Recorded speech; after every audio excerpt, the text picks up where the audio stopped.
Donald Trump వచ్చాక deep స్టేట్లో ఇంకొక డీప్ స్టేట్ తయారవుతుందంటూ ఏదైతే పార్థసారథి పొట్లూరు గారికి సంబంధించిన ఇంకొక కథనం చూద్దాం.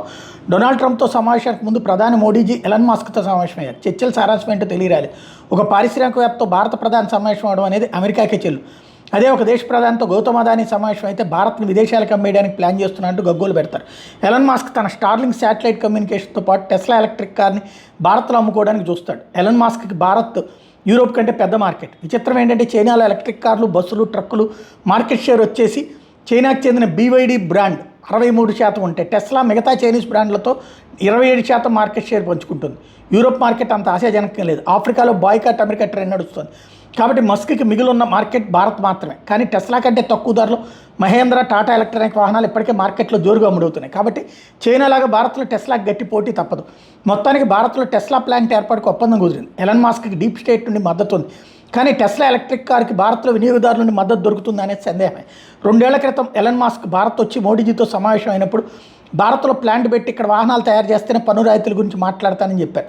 ఎలాంటి పన్ను రాయితీలు ఇస్తారో తెలియదు కానీ మోడీజీ మేక్ ఇన్ ఇండియాని సాధ్యం చేశారు. దేశీయ కార్ల పరిశ్రమను రక్షించుకోవడం కోసమే దిగుమతుల మీద ఎక్కువ పన్ను విధించాల్సి వచ్చింది. ఇప్పుడు 15% తగ్గించారు. ఆ విధంగా ఎలన్ మస్క్ ట్రంప్లు తమ పంతను నెగ్గించుకున్నారు. కానీ అమెరికన్ మిలిటరీ ఇండస్ట్రియల్ కాంప్లెక్స్ పంతను నెగ్గకూడదని ప్రార్థించాలి మనం. ఎందుకంటే ఒకసారి అమెరికన్ ఫైటర్ జెట్స్ కొన్నామా అమెరికా చెప్పినట్టు యుద్ధం చేయాలి మనం. ఎమోషనల్ బ్లాక్మెయిల్ చేస్తున్న అమెరికా, అవును ఎమోషనల్ బ్లాక్మెయిల్ చేస్తుంది America. Lockheed Martin F-35 lighting 22 అమ్మడానికి సంసిద్ధత వ్యక్తం చేస్తే అమెరికా. ట్రంప్ మోడీజీ చర్చల్లో ఈ ఆఫర్ చేశాడు ట్రంప్. అయితే కొని తీరాల్సిందే అని ఒత్తిడి తేలేదు కానీ ప్రతిపాదన చేశాడు. అంటే సినిమా విడుదలకు ముందు టీజర్ రిలీజ్ చేయడంగా భావించవచ్చు. అమెరికా F-22 ర్యాప్టర్ అత్యాధునికమైంది. కానీ F-22ని ఎవరికి అమ్మలేదు. చివరికి ఇజ్రాయెల్కి కూడా. F-22ని డిజైన్ చేసిన అమెరికా భూభాగం మీద ఎవరన్నా దాడికి దిగితే తమ ఎయిర్ స్పేస్ని రక్షించుకోవడానికి. F-35 ABCలు మాత్రం ఎగుమతి కోసం తయారు చేశారు. అమెరికా మిత్ర దేశాలకు మాత్రం F-35 అమ్మారు తప్పితే వేరే ఎవరికి అమ్మలేదు. ఇజ్రాయెల్ F-35Iలు మాత్రం ప్రత్యేకం. ఇజ్రాయెల్ కోసం కస్టమైజ్ చేసిన F-35 నమ్మింది అమెరికా. ఇజ్రాయెల్ తన సొంత ఏవియానిక్స్, ఎలక్ట్రానిక్ వార్ఫేర్ సూట్లను అమర్చి వాడుకుంటుంది. అమెరికా తన నాటో మిత్ర దేశాలతో పాటు నాటోలో లేని జపాన్కి మాత్రమే అమ్మింది. అఫ్కోర్స్ జపాన్ దేశ రక్షణ అమెరికాదే కాబట్టి F-35 అమ్మింది. 2వ ప్రపంచ యుద్ధం ముగియడానికి కారణమైన హిరోషిమా, నాగసాకి నగరాల మీద అమెరికా అణుబాంబు వేసిన తర్వాత జపాన్ యుద్ధ విమానాలతో పాటు ఇతర ఆయుధాలు తయారు చేసే అవకాశం ఉన్నందున ముందు జాగ్రత్తగా జపాన్ ఆయుధ తయారీ నుండి పక్కన పెట్టడానికి జపాన్ దేశ రక్షణ బాధ్యత అమెరికా తీసుకుని తన ఎయిర్ బేస్లను జపాన్లో నెలకొల్పింది. ప్రపంచ దేశాలు ఆశ్చర్యం వ్యక్తం చేశాయి. ట్రంప్ మోడీజీ F-35లను అమ్మచూపడం అనేది కొంచెం ఆశ్చర్యం కలిగించేది. అయితే డిఫెన్స్ ఎక్స్పర్ట్స్ మాత్రం భారత్ మరో జపాన్ కానుందని అంటున్నారు. గత 6 దశాబ్దాలుగా భారత వైమానిక రంగంలో స్వయం సమృద్ధి సాధించకుండా పశ్చిమ దేశాలతో పాటు మన రాజకీయ నాయకులు కూడా అడ్డుపడుతూ వచ్చారు. అమెరికా, యూరప్ దేశాల కాంగ్రెస్ అధికారంలో ఉన్న రోజులు పండగే. అఫ్కోర్స్ సింహభాగం రక్షణ రంగ అవసరాలు సోవియట్ యూనియన్ రష్యాలు తీర్చిన భారత్ స్వయం సమృద్ధి సాధించకుండా ఉంటే చాలు, ఒకరోజు తమ మీద ఆధారపడేట్టు చేసుకోవచ్చు. అది తేజస్ LCA రూపంలో వచ్చింది. 1983లో తేజస్ LCA ప్రాజెక్టుకి శ్రీకారం చుట్టిన అది అన్ని ప్రాజెక్టులు శిలాఫలకాల్లాగే నిధుల కొరతో ఒక దశాబ్దం పాటు కదలకలేకుండా ఉంది. తేజస్ MK-1A డెలివరీ ఆలస్యం ఎందుకు అవుతుంది?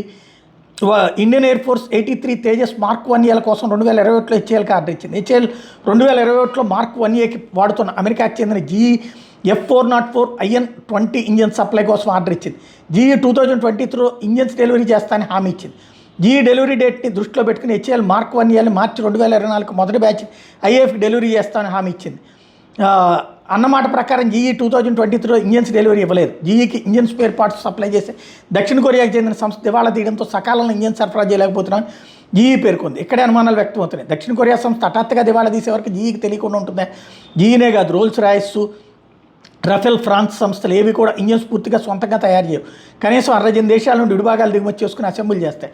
ఒకవేళ ఏదైనా కారణం చేస్తే ఏదైనా సంస్థ సమయానికి విడిభాగాలు సప్లై చేయలేని పక్షంలో ప్రత్యామ్నాయంగా మరో సంస్థ రిజర్వ్లో పెడతాయి. అది అన్ని దేశాలు చేసే పని. కానీ GE లాంటి సంస్థ ఆల్టర్నేట్ సిద్ధం చేసుకోకుండా ఉంటుందని నమ్మచ్చా? 2023 నాటికి సకాలంలో ఇంజన్ సప్లై చేయలేకపోతే GE సంస్థ HALకి ఫైన్ కట్టాలి అని ఆర్బిట్రేషన్లో పొందుపరిచారు. కానీ GE ఏకపక్షంగా ఆ క్లాజును రద్దు చేసింది. పైగా 2025 మార్చి నెలలో ఇంజన్లను సరఫరా చేస్తానని అంటోంది. HAL 2025 నవంబర్లో మొదటి తేజస్ Mark 1Aని ఇండియన్ ఎయిర్ ఫోర్స్కి ఇస్తానని చెప్తుంది. మొత్తంగా చూస్తే 2026 మొదటి క్వార్టర్లో HAL తేజస్ MK-1Aని డెలివరీ చేయొచ్చు. HAL ఇండియన్ ఎయిర్ ఫోర్స్కి మార్చి 2024లో డెలివరీ చేస్తామని ఇచ్చిన హామీని 2 ఏళ్ల తర్వాత అంటే 2026 మార్చిలో తన హామీని నెరవేరుస్తుంది అనమాట. తేజస్ MK-1A డెలివరీ అనేది ఎప్పటికప్పుడు వాయిదా పడుతూ వస్తున్నది. ఏదో ఒక కారణం చేత గడిచిన 2 ఏళ్ళు మాత్రం జీఈ ఏరోస్పేస్ సకాలంలో ఇంజన్లు సప్లై చేయలేకపోవడం వల్లనే ఆగిపోయింది. మోడీజీ అమెరికా పర్యటనలో జీఈ ఏరోస్పేస్ జాప్యం మీద ఎలాంటి చర్చ జరిగినట్టు వార్తలు లేదు. కొంతమంది జీఈ ఏరోస్పేస్ కావాలని ఇంజన్లు ఆపుతుందంటున్నారు. జీఈ ఏరోస్పేస్ కూడా దక్షిణ కొరియా సంస్థల వల్ల స్పేర్ పార్ట్స్ సరఫరా ఆగిపోయిందంటుంది. కానీ సదరు సంస్థ పేరు బయటపెట్టడం లేదు కాబట్టి అనుమానించాల్సి వస్తుంది. ఇకపోతే తేజస్ మార్క్ 2 కోసం జీఈ ఏరోస్పేస్కి చెందిన F414 INS-6 ఇంజిన్ ఇవ్వడాలని నిశ్చయించింది. జీఈ ఏరోస్పేస్తో జాయింట్గా భారత్లోని తయారు చేయడానికి ఎంఓయూ చేసుకుంది హెచ్ఏఎల్. జీఈ 80% టెక్నాలజీని హెచ్ఏఎల్కి బదిలీ చేస్తుంది. మార్చి 2026 కల్లా హెచ్ఏఎల్ తేజస్ మార్క్ 2 ప్రోటోటైప్ని బయటికి తెస్తుంది. 2029 కల్లా మాస్ ప్రొడక్షన్ చేయాలని ప్లాన్. తేజస్ MK1A మరియు తేజస్ MK2 రెండు కూడా 4++++4.5 generation fighter jets. Tejas MK1A తేలికపాటి యుద్ధ విమానం కేటగిరీ కిందకు వస్తుంది. Tejas MK2 medium wait fighter jet category కిందకు వస్తుంది. ఇవన్నీ అనుకున్న విధంగా అమలు జరిగే అవకాశం ఉండదు. ఇవన్నీ అనుకున్న సమయానికి జరిగితే ఇండియన్ ఎయిర్ ఫోర్స్తో పాటు హెచ్ఏఎల్ కూడా బలపడుతుంది. ఇదే జరిగితే ఇక రష్యా అమెరికాలకు పెద్ద మార్కెట్ అంటూ ఏది ఉండదు. ఫ్రాన్స్ జర్మనీలు 6th జనరేషన్ ఫైటర్ జెట్స్ని 2029 కల్లా బయటికి తెస్తాయి. చైనా ఇప్పటికే 3 ఇంజన్లు ఉన్న 6th జనరేషన్ ఫైటర్ జెట్ని గత నెలలో చైనాలో జరిగిన ఎయిర్ షోలో ప్రదర్శించింది. చైనా ఎవరి దగ్గర కొంది. ఇక రష్యా తన 5th జనరేషన్ అయిన సుఖోయ్ 57ని చైనాతో పాటుగా గత నెలలో బెంగళూరులో జరిగిన ఎయిర్ షోలో ప్రదర్శించింది. బెంగళూరు ఎయిర్ షోలో అమెరికన్ F-35 కూడా పాల్గొన్నాయి. మొదటిసారిగా విచిత్రంగా సుఖోయ్ 57, F-35 లైటిన్-2 ఒకే చోట ప్రదర్శనలో పాల్గొనడం ఇదే మొదటిసారి. లాక్హీడ్ మార్టిన్ తన F-16, F-15, F-18లతో పాటు F-35ని భారత్ అమ్మాలని చూస్తోంది. దీనికోసం ఏదైనా చేయడానికి సిద్ధపడుతోంది. Tejas MK1A, Tejas MK2 4.5 generation కాబట్టి జీఈ ఏరోస్పేస్ F414 ఇంజన్ల టెక్నాలజీని 80% హెచ్ఏఎల్కి ఇవ్వడానికి సిద్ధపడింది. కానీ ఇంకో ట్విస్ట్ ఉంది. అది Bharat AMC advanced medium combat air craft 5th generation jet కోసం కూడా ఇదే జీఈ F414 ఇంజన్లను వాడుకుంటుంది. ఇప్పటికే R&Dలో ఉన్న కావేరీ ఇంజిన్ కనుక సఫలం అయితే AMCAకి F414కి బదులు మన కావేరీ ఇంజిన్ వాడుతుంది. ఇప్పటికే తేజస్ MK2 AMCA విమానాలు చేసిన డిజైన్ని జీఈ F414 ఇంజిన్ అమర్చడానికి వీలుగా చేశారు కావేరీ ఇంజిన్ని.